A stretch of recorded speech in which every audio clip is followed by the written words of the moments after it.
你们猜一下，我们挖机现在在干嘛？为什么要把这个淤泥给清一边去？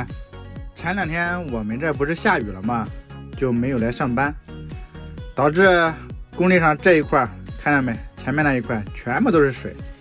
今天工地领导让我来把这一块然后挖坑，把这些淤泥还有这些水啥的，到时候全填这个坑里面，到时候用那个土再给它盖起来。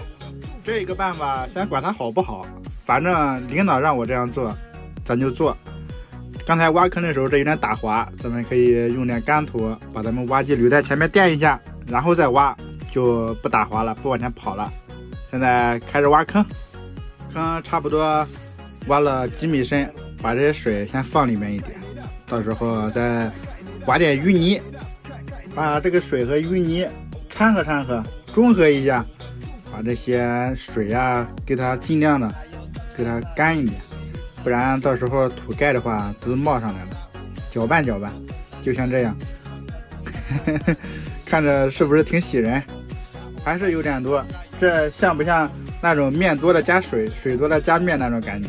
反正看着水还有点多，再加点淤泥，再搅吧搅吧，搅吧的稍微干一点，没有那么稀。这样的话应该差不多了吧？上面等一会儿再把挖下一个坑里那个好土再填在上面，就这样挨个的把这些淤泥全部给消灭干净，还有水，把这块先清干净啊。开始挖下一个坑，尽量离远一点，因为离近的话我怕它到时候挖着挖着就给塌方了。还是有点打滑，还是按照老规矩把前面垫的好土就不打滑了。第一斗因为土它这块太大了不好盖，所以我用比较散一点的土，就这样给它盖起来啊。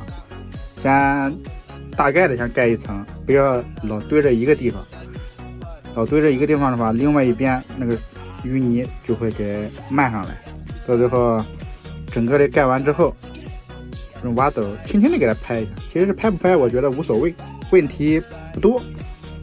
拍好之后，剩下的上面再盖一层好土，基本上应该不成啥问题。至于后期什么样，那我就不知道了。